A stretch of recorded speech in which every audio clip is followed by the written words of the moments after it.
Xərçəng ağrı verirmi? Ən çox verilən suallardan biri. Bəzən xəstələr o mərhələdə müraciət edirlər ki,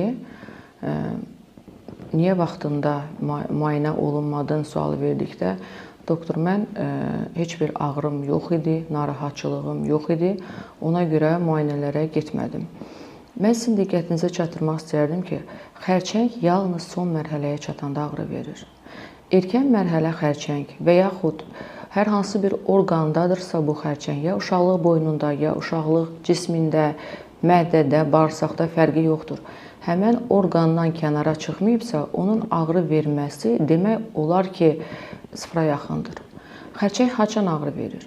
Həmən orqandan kənara çıxıb, başqa bir orqanı sıxarsa, ətrafda olan sinirlərə yapışarsa, yəni invaziya edərsə, hər hansı bir orqana kənardan təzyiq edərsə, yəni bu o mərhələdir ki, artıq xərçəng kifayət qədər böyüyüb inkişaf etmişdir.